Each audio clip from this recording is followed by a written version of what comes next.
Copeuch Inversiones, el sitio donde todos pueden invertir, y Universidad Central, 40 años formando personas, presentan Al Pan Pan. En el Mostrador Radio, debate y conversación para comenzar la mañana. Al Pan Pan, con Mirna Schindler. Entrevistas políticas con los actores de hoy. El Mostrador, información con la independencia que nos caracteriza. Hola, ¿cómo están? Muy buenos días. Comenzamos nuestro programa de hoy con, naturalmente, estos resultados sorprendentes y que le hacen honor a lo que decíamos, ¿se acuerdan hace algunos días que este iba a ser un domingo 7? Como dice el dicho, el domingo 7 que trae algo inesperado. ¿Qué fue lo inesperado?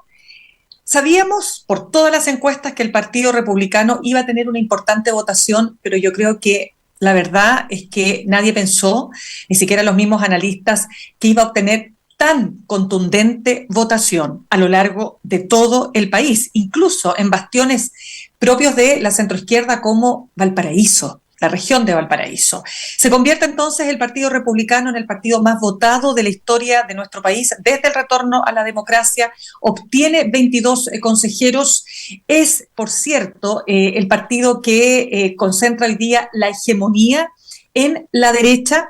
Chile Vamos queda en un segundo plano, y fíjense ustedes que aquí, en nuestro programa del Al Pan Pan, en el mostrador.cl, Marta Lagos ya nos había advertido de que esto iba a ocurrir y de que Chile Vamos iba a ser derrotado. ¿Derrotado en qué términos? En que no iba a tener, por supuesto, la preeminencia que otrora, ¿no?, tuviera. Por otro lado, lo que pasó con el Partido de la Gente, con una muy baja votación, finalmente tuvo 5,48% de los votos. Su representante, su presidente, Franco Parisi, antes de devolverse a Estados Unidos, culpaba de esta situación al caso de Karen Áñez, ¿no es cierto?, la candidata que tenía esta situación de haber sido condenada por narcotráfico, pero no solo fue el Partido de la Gente uno de los partidos más derrotados, sino también el Pacto Todo por Chile, que agrupaba a la Democracia Cristiana, al PPD, al Partido Radical, que obtuvo 8,95% de los votos, lo que significa, en otras palabras, que no obtuvo ningún consejero, lo mismo el Partido de la Gente. Pero el oficialismo tampoco puede cantar victoria porque si bien obtiene una votación que le permite tener 17 escaños en el Consejo Constitucional, no le da para poder alcanzar el poder de veto, es decir, los 2/5 más un consejero. Por lo tanto, se produce acá un rebaraje de todo el sistema político. ¿Qué es lo que se puede esperar entonces de este Consejo Constitucional? ¿Cuál es la perspectiva que se abre? Y ojo, que no estoy mencionando el 20% de votos nulos más los votos blancos, más de 16 y tanto los nulos y otro tanto, un 4, y tanto los blancos, lo que finalmente hace una importante también votación. Vamos entonces a partir conversando con el oficialismo y lo queremos hacer justamente con un diputado que tiene mucho que contarnos, ¿no?, respecto de lo que pasó ayer. Estamos hablando del diputado Gonzalo Vinter, además diputado de Convergencia Social, el partido del presidente Gabriel Boric, es diputado por la región metropolitana. Diputado, ¿cómo le va? Muy buenos días y gracias por estar con nosotros. Buenos días, Mirna. Encantado. Gracias por la invitación. Ya, pues. Vamos entonces diseccionando. Decir algo útil. Pero por supuesto, de eso se trata. Pero vamos a empezar a diseccionar la realidad, no sin antes preguntarle, ¿cuál es la principal autocrítica que usted hace respecto a los resultados de ayer? Ya, primero yo quiero hacer dos comentarios. Uno, hoy día se celebra el Día de la Victoria, el día en que el mariscal Keitel firmó la rendición de la Alemania nazi frente a los aliados, lo cual me parece digno de mencionarse. Y también quiero hacer una mención a Patricio Bañados, que no había tenido la oportunidad de hacerlo, que me parece un gran periodista y una persona que en síntesis le hizo muy bien su existencia, su paso por este mundo le hizo muy bien a nuestro país en particular. Yo creo que para hacer la autocrítica hay que ser lo suficientemente duro en los datos. A ver. El dato más relevante es la cantidad de votos de derecha, si es que estamos entrevistando a una persona de izquierda, ¿no? Que es, porque claro, por ejemplo, si yo quisiera ser autocomplaciente, podría decir que en realidad los partidos de Unidad para Chile sacan un porcentaje que es el mismo que sacaron en la última elección parlamentaria. De hecho, mi partido Convergencia Social en porcentaje duplica su participación en este Consejo Constitucional con respecto a la Convención Constitucional, que es un dato no menor porque mucha gente cree como que el Frente Amplio tenía una gran mayoría en la Convención, cuando en realidad no estaba ni cerca de eso. Pero lo relevante, de lo que yo me tengo que hacer cargo, es que el 60% del país votó por personas de derecha. Yo soy una persona de izquierda, y eso es una bomba de la cual tengo que hacerme cargo en esta entrevista y voy a partir por ahí. Exacto, entonces partamos por ahí, diputado, porque es muy importante entender que cuando hablamos de un 62% del rechazo en el plebiscito del 4 de septiembre pasado, de alguna manera ese porcentaje se replica ahora en tres fuerzas: Claro. Partido Republicano, Chile Vamos y Partido de la Gente. Entonces, ¿por qué le digo la autocrítica? Que son los tres que llamaron a votar rechazo. Ya. Exacto, entonces yo le quiero preguntar, ¿por qué la autocrítica solamente? Sí, pero déjeme preguntarle por qué una de las autocríticas, porque entonces quiere decir que el gobierno y las fuerzas oficialistas no lograron generar un escenario distinto al que ya se vio el 4 de septiembre. Sí. A ver, yo creo que puedo hacer dos órdenes de autocrítica, ¿ya? La primera la puedo hacer corta y la segunda un poco más larga y más relevante a mi juicio, pero un poco más abstracta. Y requiere una vuelta larga. La primera, que es muy obvia, tiene que ver con la convención misma, con la forma en que fue procesada la indignación durante el estallido. Y ahí esa autocrítica no es por parte del oficialismo, sino que es por parte de los progresismos en general. Y cuando digo el progresismo en general, no me refiero solamente a oficialismo más la DC, o oficialismo más PPD, sino en general a toda la gente que luchó por cambios durante el estallido social y que fue procesado de muy mala manera. Yo siempre he dicho que una de las cosas que yo creo que se procesaron mal fue la falta de respeto o altanería permanente con que el mundo pro-estallido se comportó post-estallido, ¿ya? Y esa perdone, y ahí se farrearon entonces esa oportunidad. Claro, y que fue generando una mayoría proclive al rechazo, que igual vale decir, porque aquí hay que decir verdades con matices, y yo creo que el rechazo en general, a mí me tocó hacer puerta a puerta como loco, por todos lados, por toda la región metropolitana y por varias otras regiones, y el rechazo en realidad era poco a contenidos que realmente estuvieron en el texto, ¿ya? Pero sí se generó, en primer lugar, esta altanería que yo creo que además, si pudiera circunscribirla de manera más importante, no es solamente hacia los adversarios políticos, sino que es a la historia del país, ¿cierto? A ver, explíqueme mejor ese punto para entender. Este era el punto corto, imagínense el largo. Pero es que para aclarar, o sea, usted dice que lo que usted va observando en el proceso anterior es que el rechazo de la claro, en el anterior, en el que el rechazo de la ciudadanía tenía más que ver con aspectos que no eran propios de lo que se estaba discutiendo en la convención. Es una cosa. ¿Ya? Pero que nosotros, que los progresismos en general, tuvimos actitudes que fueron tierra fértil para sembrar esas ideas contrarias a la... Y una de esas es un rechazo a lo que, con todos sus bemoles, había sido construir un país durante 200 años. Pasar de ser una colonia miserable, súper pobre, a ser un país con una democracia, con ciertos márgenes y ciertos derechos, merecía cierto respeto, ¿no? Recordemos que el estallido habían banderas negras, había gente que quemaba la bandera, etcétera. Yo creo que eso sí jugó un rol, ¿ya? Primero. O sea, esa violencia política que la derecha dice que la izquierda validó. Pero no es el punto que yo hice. Yo hice un punto en torno a una cierta altanería frente a la historia del país y a lo que le había costado a nuestros abuelos, bisabuelos y tatarabuelos a construir un país, ¿ya? Ese todo está mal, que generalmente es muy ofensivo para quienes han...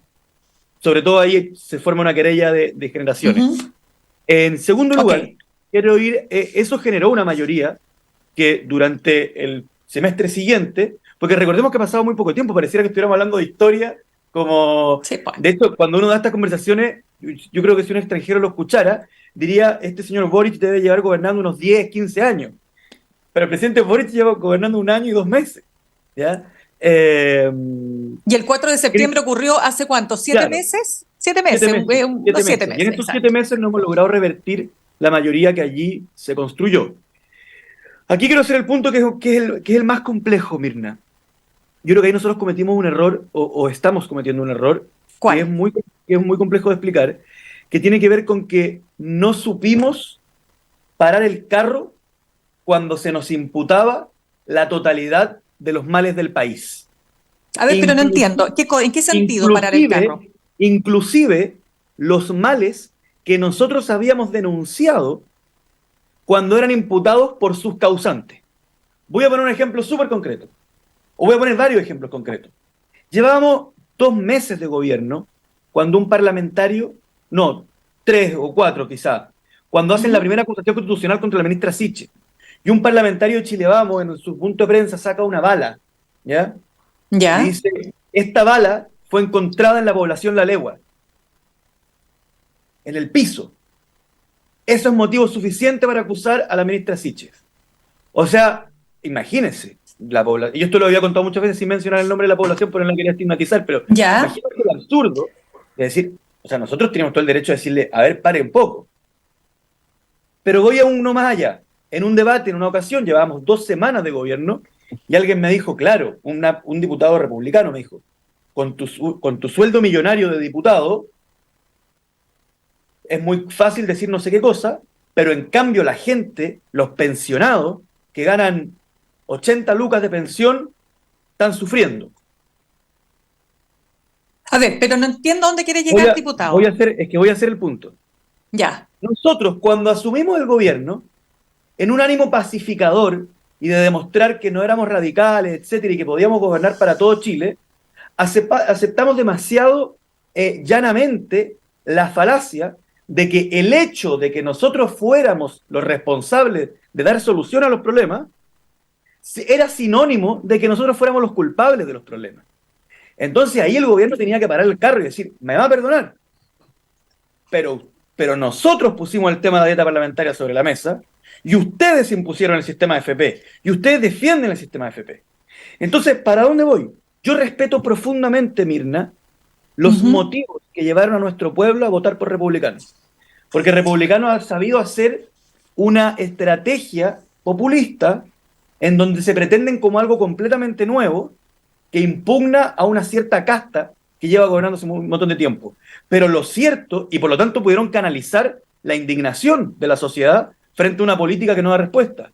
Pero lo cierto, Mirna, es que el Partido Republicano tiene muy poco de novedoso en términos programáticos, porque el sistema de pensiones que propone Republicano es el actual sistema de pensiones. Ya, pero entonces déjeme... La constitución que propone Republicano es la actual constitución. Ya, el sistema de financiamiento de la educación superior es el actual sistema. Entonces, nosotros tendríamos que... yo tengo la sensación de que nuestro sector dejó de pelear y por lo tanto fue muy fácil para los otros ponernos como unos administradores del modelo y no salir a decir, ¿sabe qué? Eso de representar y canalizar la indignación es algo que se tiene que seguir haciendo independiente de que uno esté en el gobierno. Si usted se fija en ayer... No agitarla, no agitarla. Sí, pero sí ser claro, pero sí ser claro en quién es quién. Ya, pero es que vamos conversando para que sea una conversación interesante entre usted y yo. Porque mire, ayer José Antonio Kast, fíjese que, bueno, aparte de decir que esta es una derrota de un gobierno fracasado, dice que no hay nada que celebrar porque Chile no está bien. Y empieza a mencionar una serie de aspectos como tienen que ver con no solo la delincuencia, el costo de la vida, habla de la educación, habla de las listas de espera en materia de salud, o sea, habla del malestar. Entonces, ¿diría usted que el Partido Republicano tuvo la gran fortaleza de leer ese malestar que no supo leer su coalición, que por lo demás hizo del malestar parte importante de su quehacer político tras el estallido social? Diría algo más, no lo diría de la misma forma. Primero, porque no hay ninguna brillantez en apreciar el malestar y describirlo. Creo que todas las fuerzas políticas aprecian el malestar y lo aprecian correctamente. Creo que si tú le haces una entrevista a todos los presidentes de partido en Chile y le dices, describa el malestar, yo creo que todos le achuntarían, ¿ya? Ninguno está ese comodín de los políticos están desconectados. Yo creo que en este caso todos le achuntarían, más o menos parecido. La astucia del Partido Republicano, y que es nuestra negligencia, es que el Partido Republicano es el testaferro de todas las instituciones que han producido ese malestar. Y en vez de decir el sistema de educación, el sistema de salud que yo he defendido durante años y que mi sector impuso, está quebrado. En vez de decir que las AFP, de las cuales soy fanático, no dan pensiones, logra plantearse como algo distinto y canalizar un malestar. Ya, y eso, ya, entonces ahí hay un tema súper importante para pasar al siguiente punto. Claro, que es la tercera autocrítica. Esa es cortita, es cortita. A ver, ¿cuál? Creo que si bien el aporte de la derecha, tanto material como intelectual, al tema de seguridad es nulo, cero, tanto su aporte material habiendo gobernado como su aporte intelectual en ideas es cero, creo que las izquierdas durante muchos años no tuvimos el dolor de la víctima de la delincuencia en el centro de nuestra reflexión y acción política. Y que la gente tenga miedo es legítimo, porque hay motivos para tener miedo. Lo que pasa es que el republicano lo utiliza bien, pero no vamos a ningunear el miedo de la gente, porque la gente tiene derecho a tener miedo.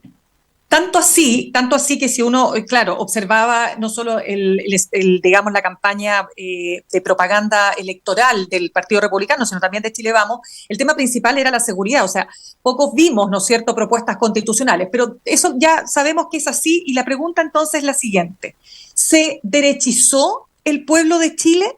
Porque cuando uno ve, por ejemplo, en la región de Valparaíso, cómo arrasa el Partido Republicano. Bueno, ni hablar de Biobío y macrozona sur completa, que uno diría por razones evidentes, ¿no? Entonces, la pregunta es, ¿la izquierda no ha sido capaz de resolver el malestar? Y por lo tanto, tiene razón José Antonio Kast cuando en definitiva dice que esta es la expresión de un gobierno que está derrotado. A ver, lo que pasa es que la izquierda no ha sido capaz de resolver el malestar. Es una obviedad porque, digamos, el plebiscito del 4 de septiembre, donde la izquierda se ve dramáticamente derrotada, ocurre cuando el presidente Boric llevaba 6 meses en el gobierno sin mayorías parlamentarias, y el gobierno anterior, el del 10 de marzo del 2022, era un gobierno de derecha, y las mayorías en el Congreso, de hecho, son de derecha. Y las causas que nosotros señalamos, y las que son el corazón de nuestro programa, son causas muy profundas que requieren proyectos de ley de largo tiempo. Por lo tanto, es obvio que no hemos sabido resolver las causas de la indignación. Eso es muy obvio. Lo que es interesante es que republicanos en particular, y no toda la derecha, republicanos en particular, ha logrado desentenderse de la responsabilidad que le cabe como sector en las causas de esa indignación, para de hecho plantearse como quienes quisieran solucionarlo. Pero el actual sistema de salud de Chile y sus excesos está en el corazón de lo que defiende el republicano. O sea, a nosotros nos pasaron un sistema de ISAPRES quebrado. No lo quebramos nosotros. Y ellos son los que no quisieron modificarlo nunca. A nosotros nos entregaron una AFP que no daban pensiones. Y son ellos los que no quisieron modificarla nunca. Nosotros somos los que hicimos las marchas por no más AFP y los que... Ahora, ¿dónde está nuestro error gravísimo? ¿Cuál? En el momento en que entramos a gobernar, nos pusimos como pacificadores, como que nadie pelee. No. Pero entonces, ¿qué tendrían que haber hecho?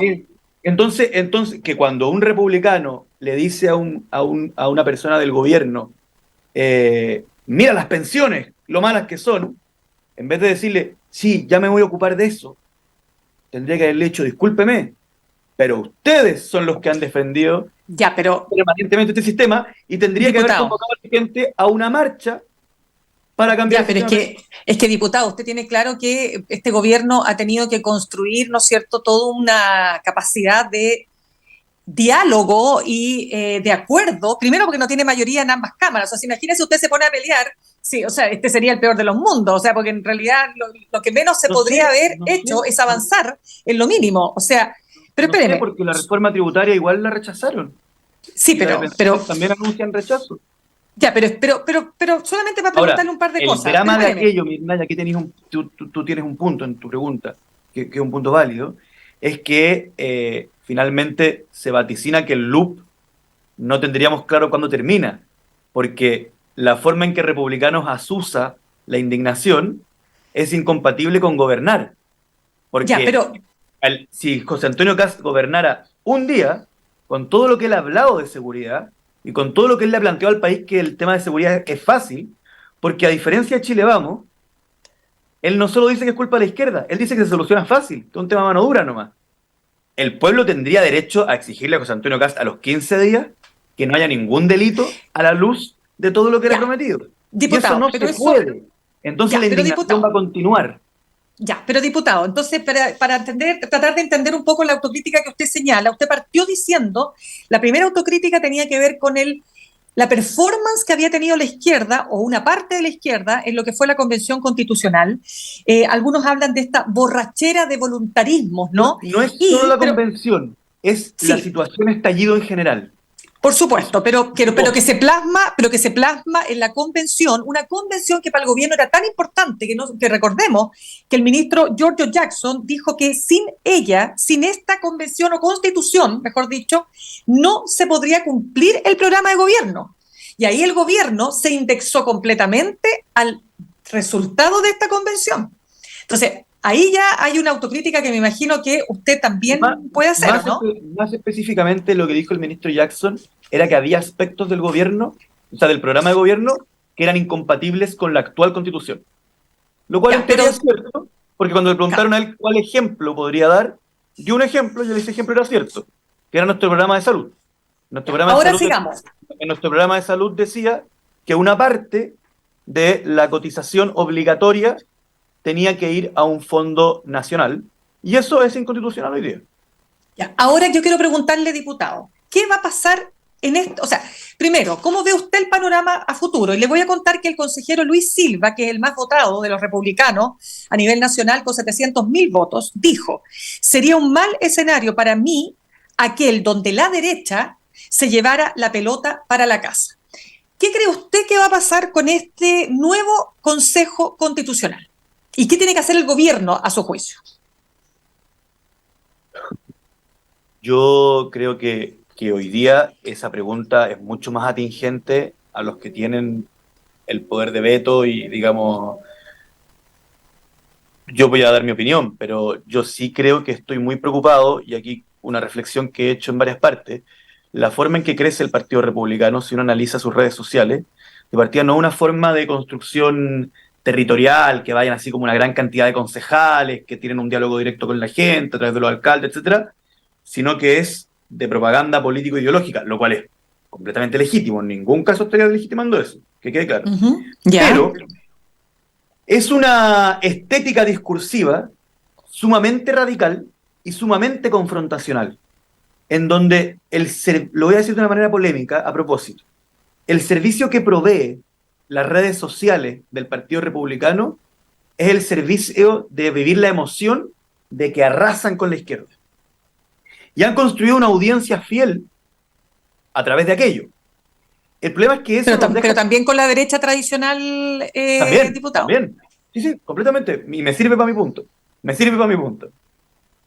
El problema es que ellos están en un poco prisioneros de aquello.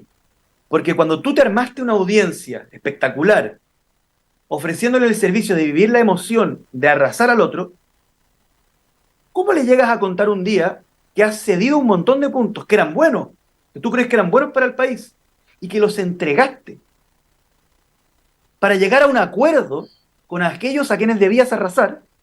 Van a tener un problema con su propia audiencia, ¿ya? Que es un poco lo que ha vivido nuestro sector cuando asistió al acuerdo del 15 de noviembre, cuando asistió Ya. a este acuerdo, cuando decide gobernar, O lo que sea, está usted está. viviendo la UDI y RN, Ya. el hecho de haber participado de este acuerdo, etcétera. Y claro, Republicanos no ha pagado ese costo porque no se ha visto en la necesidad de hacerlo. Pero si ellos quieren que los progresismos y que las distintas indignaciones que hay en este país llamen a votar a prueba por un texto, entonces van a tener que llegar a acuerdos. Ya. O sea, usted no es pesimista. Sí, pues estoy siendo súper pesimista. Pues. No, Porque en el fondo no, pues pesimista respecto del resultado, porque ¿qué soy, pasa con, o sea, qué pasa si, porque es que se lo planteo, voy a ir más no allá quiero, todavía en mi no quiero pregunta hacer por este, no quiero hacer vaticinios y que en realidad te quiero confesar que quiero evitar un titular que diga soy optimista y un titular que diga soy pesimista. Porque sinceramente no sé lo que va a pasar. Lo que sí quiero describir es que Republicanos, que es el que hoy día efectivamente tiene la pelota o tiene la batuta, ¿cierto? Tiene una dificultad para llegar a acuerdos. Es un partido político que en toda su historia ya, nunca ha firmado un papel en donde al lado del papel diga la firma de otro partido político. Nunca. No tiene ningún acuerdo en su currículum. ok, entonces Y sin diputado, llegar a acuerdo con nadie, construyó la tremenda sí, votación que tiene hoy día. claro, Entonces, para exactamente. poder generar acuerdo, va a tener que cambiar la actitud con la que ha sido exitoso. Ok, pero diputado, vamos Y ahí ahora. los veo enredados. Ya, entonces, si estamos hablando de un partido hegemónico con capacidad de veto, que junto con Chile Vamos, ¿no es cierto?, tienen la mayoría que permite precisamente aprobar todo. Todo lo que se propongan, todo lo que se discuta, ellos tienen el poder de, como decía Marta Lago, tienen el sartén y tienen el mango. Entonces, lo que se señala es que probablemente el presidente Gabriel Boric va a tener que, si es que se aprueba este texto, va a firmar una propuesta constitucional que podría, todo esto lo voy a poner por favor en condicional porque no Sí, sabemos, hay que darle la oportunidad al Consejo para que actúe es y una para que, conversación. exacto, pero podría terminar reemplazando este texto a la Constitución del 80 por una bastante similar o incluso dicen algunos, más conservadora en sus contenidos. Entonces, es una posibilidad que se abre y que generaría una tremenda paradoja. ¿Cómo lo ve usted? Me va a disculpar, pero lo veo tal cual como está planteado en la pregunta. O sea, O sea, es como evidentemente una una paradoja a la posibilidad, historia, ¿o no? es evidentemente una posibilidad real. Eh, o sea, ¿por qué republicano aprobaría un artículo? Recordemos que cualquier artículo requiere la aprobación de republicanos, Sí. o de al menos un republicano, por lo menos. Ahí hay que hacer una discusión matemática de cómo se conforman las mayorías, pero ningún artículo de la nueva constitución sería aprobado si toda la bancada republicana decide rechazarlo. Eso es lo que yo entiendo de los resultados. Por lo tanto, lo que usted plantea, Mirna, es absolutamente una posibilidad y que no tiene nada de descabellada. Diputado, ¿y qué le diría usted a ese El sector problema es que del... republicanos tiene que entender algo que yo creo que aquí sí la convención no entendió, que es que tú estás Ujú. escribiendo un texto constitucional, pero en la medida en que existe un plebiscito de salida, también estás escribiendo un candidato, que es un libro, pero que es un libro que tiene que someterse a una elección, por lo tanto también es un candidato. Ok, y diputado, ¿y qué le diría usted a ese sector de la izquierda, no necesariamente institucionalizada, que señala que este proceso ya nació muerto y que va a trabajar para que se rechace el texto constitucional? Les diría algo muy importante, que se organicen políticamente, porque finalmente nadie puede andar por la vida orgulloso de perder elecciones, ¿ya? Y esto me lo digo a mí mismo también cuando entre Frey y Piñera yo anulé, o también se lo digo a algunos del Frente Amplio, del cual no fui parte, que cuando Guillermo perdió con Piñera, decían, no, nosotros no perdimos, perdió Guillermo. No, Claro, la falta de autocrítica. no, si en tu país gobierna, si tú eres un ciudadano de un país que está gobernado por una persona que tú crees que le hace mal al país, tú también perdiste las elecciones. Entonces, que nadie se sienta triunfador porque todo salga mal. Esa es una forma de entender la ciudadanía muy nefasta. Entonces, yo a todos los que, porque ya he visto algunos adjudicándose el nulo, ¿ya? Que yo creo que es matemáticamente discutible porque hay que sumar, perdón que haga no, no voy a terminar el punto y de ahí hago ese. He visto algunos adjudicándose el nulo y yo a eso les diría, ¿sabes qué? Ojalá sea cierto que el nulo fue por tu llamado, pero hazte cargo entonces de ese liderazgo, organízate y conviértete en una fuerza política del país con la cual se pueda negociar, con la cual republicanos pueda llegar a acuerdos. Porque si no, tu superliderazgo o tu ética impoluta o tu mirada al horizonte clarividente no sirve de nada. Ahora sobre el nulo, quiero hacer cortito, diputado, porque se nos acaba el tiempo, por favor. Un comentario matemático, que el nulo, la enorme cantidad de nulo, hay que sumarla a las abstenciones y comparar con otras elecciones no la cantidad neta de nulos, sino la cantidad de gente en total que no manifestó una posición. ¿Por qué? Porque esta es la primera elección en que se vota por personas, sacando el plebiscito, en que hay voto obligatorio e inscripción automática. Perfecto. Ya, diputado, vamos a dejarlo ahí. Ya, diputado, se nos acabó el tiempo, queremos darle las gracias por haber estado con nosotros. Créame que lo vamos a seguir llamando para hacer esta bajada, porque en media hora no se alcanza, son demasiados puntos. Pero creo que tocamos un montón de temas. Tocamos hartos temas, diputado, así que yo le agradezco muchísimo que haya estado con nosotros esta mañana. Muchas gracias, que esté bien. Saludamos a esta hora a nuestros auspiciadores. Copeuch Inversiones te ayuda a cumplir tus metas desde 1.500 pesos y con una comisión que se acomoda a tu bolsillo. 100% digital, fácil de usar, te acompaña y con el completo control de tus fondos. Copeuch.cl, el sitio donde todos pueden invertir. Y Universidad Central, 40 años formando personas. Ven a vivir la experiencia USEN para los que buscan avanzar, posgrados USEN. Acreditada y adscrita a gratuidad, conoce más en posgradosusen.cl. ¿Qué pasa con la derecha tradicional?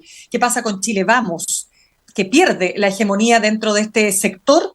Vamos a estar conversando con Manuel José Osandón, senador por Renovación Nacional por la región metropolitana, al regreso de esta pequeña pausa.